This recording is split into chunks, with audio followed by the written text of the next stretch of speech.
तो दोस्तों बॉयज़ का सीज़न फिनाले ख़त्म हो चुका है और हमने आपने सब ने काफ़ी उम्मीदें लगा रखी थी इस फाइनल सीज़न से। तो आज हम उन्हीं एक्सपेक्टेशन पे बात करेंगे, क्या हमारी एक्सपेक्टेशन थी और क्या हमें रियलिटी में हमको मिला। तो दोस्तों जिस मोड पे सीज़न 4 ख़त्म हुआ था उसके बाद हम सबको लग रहा था होमलैंडर अब किसी की नहीं सुनने वाला और अब वो अपनी मर्ज़ी की करेगा और सब जगह तबाही मचाएगा और बिली बूचर और ये बॉयज़ की जो भी टीम है उन सबको चुन चुन के मारने वाला है। पर ये सबसे पहले एक्सपेक्टेशन पे उन्होंने पानी डालते हुए जैसे ही सीज़न 5 शुरू हुआ, होमलैंडर बस इधर उधर घूम रहा है। ए ट्रेन को मारा उन्होंने, उसको अलावा उसने कुछ भी नहीं किया और पूरे सीज़न में वो ऐसे बस टाइम पास ही करता जा रहा था कुल मिला के। दूसरा द बॉयज़ का मेन कैरेक्टर बिली बूचर। तो बिली बूचर का भी इसमें कुछ ज़्यादा रोल हमें सीज़न के फिनाले सीज़न में कुछ ज़्यादा रोल नहीं दिखाया गया। सबसे पहले वो वायरस बनाने के पीछे पड़ा हुआ था, उसके बाद कंपाउंड V1 के पीछे पड़ा।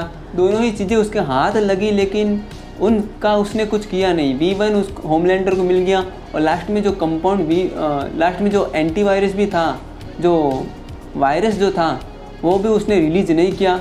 तो फिर उन सब की कहानी में कोई मतलब नहीं रह गया था और ये काफ़ी हमें डिसअपॉइंटिंग लगा। तीसरी बात जो हम सब ने एक्सपेक्टेशन लगा रखी थी कि डीप के साथ कुछ होगा जो हम सब याद रखेंगे। डीप सीज़न 1 से लेकर सीज़न के आखिरी सीज़न तक वो काफ़ी इररिलेवेंट कैरेक्टर हो गया था। वो कुछ भी कर रहा था, कुछ भी नहीं कर रहा था, उससे शो की कहानी पे कुछ भी फ़र्क नहीं पड़ रहा था।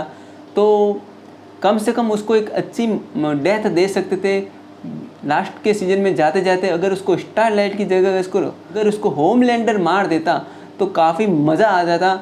और जब वो सीन भी आया था जब होमलैंडर डीप पे गुस्सा करता है, उसको डांट लगाता है, उसको गालियाँ बकता है, उस टाइम अगर वो डीप को मार देता तो उस टाइम कुछ अलग ही तरह का सेटिस्फेक्शन लोगों को मिलता डीप के मारने पर। और लास्ट में जो ऑक्टोपस ने डीप को मारा वो तो कुछ मज़े वाली बात मिली नहीं। भाई ऑक्टोपस के पास इतनी ताकत कहाँ से आ गई? लॉर्ड ऑफ द सी बोल रहे थे उसको और सी के ही जंतुओं ने उसको मार दिया, एक ऑक्टोपस ने मार दिया। तो ये बात कुछ पची नहीं यार, हजम नहीं हुई, क्योंकि उसकी बॉडी भी बुलेट प्रूफ थी और सब कुछ था उसके पास। वो भी काफ़ी पावरफुल था। उसको दिखाया बेवकूफ़ है लेकिन वो काफ़ी पावरफुल था। तो उसको एक ऑक्टोपस को एक मछली मार दे, बहुत ही बेकार डीप के साथ हुआ। और चौथी अगर हम बात करें स्टारलाइट की, तो दोस्तों होमलैंडर का मेन दुश्मन विलियम बूचर था फर्स्ट नंबर पे, तो दूसरे नंबर पे स्टारलाइट थी। क्योंकि स्टारलाइट के उसको लगता था स्टारलाइट ने लोगों को भड़काया है उसके खिलाफ।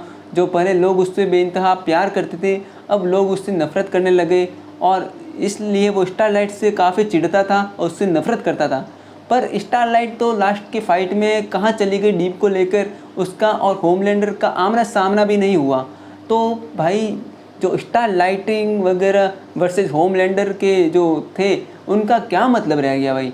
उनका एक फेस ऑफ होता, छोटा सा होता, भले ही ठीक है होमलैंडर से टक्कर नहीं ले पाएगी स्टारलाइट, लेकिन छोटा सा फेस ऑफ उनका होना चाहिए था। पर वो कुछ नहीं मिला। लास्ट में बस डीप को लेकर स्टारलाइट कहाँ चली गई, होमलैंडर को यहाँ पे किसी ने मार दिया, ये वाली बात हो गई। पांचवा एक्सपेक्टेशन हम सब ने लगाया था कि भाई कम से कम ये जो वॉट कंपनी है, जो इन्होंने इतना सारा रायता फैला रखा था पूरी दुनिया में, कम से कम बिली बूचर और उसकी टीम होमलैंडर के साथ साथ वॉट कंपनी को ख़त्म करे। लेकिन वॉट कंपनी का कुछ नहीं उखाड़ पाए वो लोग। होमलैंडर के मरते ही स्टैन एडगर वापस आ गया, होमलैंडर की कमान उसने अपने हाथ में ले ली और फिर उसने बोल दिया हम तो प्रॉफिट जनरेट करेंगे, हम तो अपने शेयर होल्डर को प्रॉफिट बना के देंगे। और प्रॉफिट बनाने के लिए भाई सब वही पुराने रास्ते लेके जाएंगे, जो सब उलझुल काम करेंगे। तो भाई वॉट आज नहीं तो कल वापस करप्ट हो जाएगी और फिर से एक नया होमलैंडर बना के दे देगी दुनिया को। और भाई ये बात मेरे को बहुत ही बेकार लगी कि भाई बिली बूचर लास्ट में वो वायरस लेकर वॉट टावर में भी गया, सब उसने पानी की टैंक में वायरस मिला दिया। फिर एक ह्यूई के कहने पर या पता नहीं क्या करने पर उसने वो ट्रिगर नहीं दबाया और ये सब नहीं करा। भाई एक बार वो हो जाता ना तो काफ़ी मज़ा आ जाता और सारे ही सूप ख़त्म हो जाते। भले उसमें स्टारलाइट मर जाए, किमिको मर जाए, सब मर जाए, लेकिन एक बार दुनिया से सूप्स का सफाया होना चाहिए था। और वॉट का सफाया होना उस दुनिया के लिए काफ़ी ज़रूरी था कि इस तरह की कंपनी अगर अभी भी ऑपरेट कर रही है तो फिर ये जीत जो बॉयज़ की जो ये विक्ट्री है वो थोड़े दिनों की है, उसके बाद तो वापस कोई ना कोई एक ओवर पावर आ जाएगा हीरो। सब पे राज करने के लिए, सबका तानाशाह बनने के लिए। सबसे डिसअपॉइंटिंग अगर मैं आपको बात लगूँ, 6 नंबर पे सबसे बड़ी डिसअपॉइंटिंग हुई मुझे होमलैंडर के मौत पर।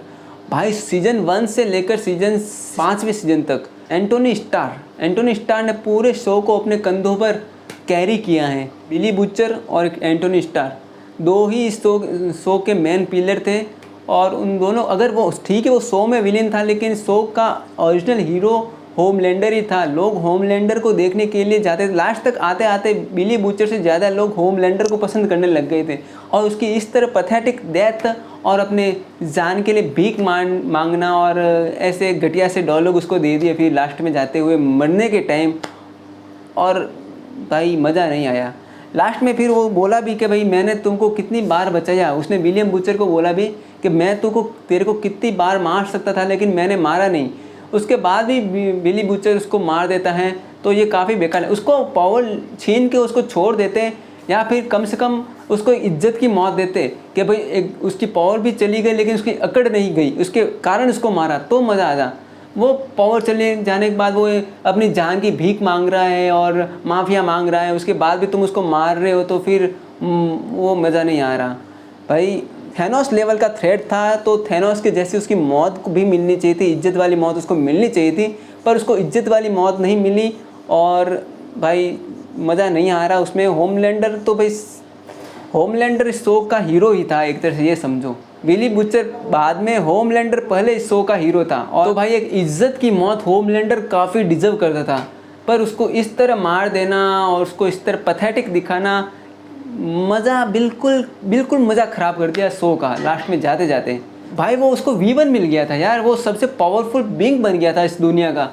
उसको रियान गुस्से मार रहा है, कीमी को मार रही है, क्या नाम उसका, बिली बूचर को पकड़ नीचे पटक रहा है। भाई एक ही एपिसोड पहले उसने सोल्जर बॉय को चोक करके बेहोश कर दिया, और अभी तुम बता रहे कि वो इन नमूनों से जीत नहीं पा रहा, तो भाई क्या है लॉजिक है इस चीज़ का। कम से कम एक ऐसी फाइट देखने को मिलती है जिसमें लगे कि यार ये इसको मार देगा, या कम से कम रियान को ही मार दे। उसने उसको धमकी भी दी थी कि आई विल किल यू, और फिर उसको भी नहीं मार पाया। मतलब पूरे सीजन एपिसोड 1 से लेकर एपिसोड 8 तक उसने सिर्फ A ट्रेन को मारा है, उसके बाद वो किसी को नहीं मार पाया। उसने बस इधर उधर उलझुल के ऑर्डर दिए हैं, मिल्क फैक्ट्री बनाएंगे, ये बनाएंगे, वो बनाएंगे, लेकिन बेचारे को ऐसे ही मार दिया। होमलैंडर के साथ गलत हुआ सर जी। मैं अगर इस शो का राइटर होता तो कम से कम होमलैंडर को इज्जत की मौत ज़रूर देता, ताकि लोग उसको याद करें तो एक ग्रेटेस्ट विलन के रूप में याद करें, ना कि एक पैथेटिक विलन के रूप में जो अपनी जान की भीख मांगते मर गया। तो दोस्तों ये थी हमारी एक्सपेक्टेशन और reality often disappointing, you always no. तो दोस्तों अगर मेरी ये छोटी सी वीडियो अगर आपको पसंद आई हो तो इस वीडियो को लाइक कर दे, चैनल को सब्सक्राइब करें और बेल आइकन दबा दे। हाइप करना चाहो तो हाइप भी कर सकते हो। मिलता हूँ मैं नेक्स्ट वीडियो में, तब तक के लिए जय हिंद जय भारत।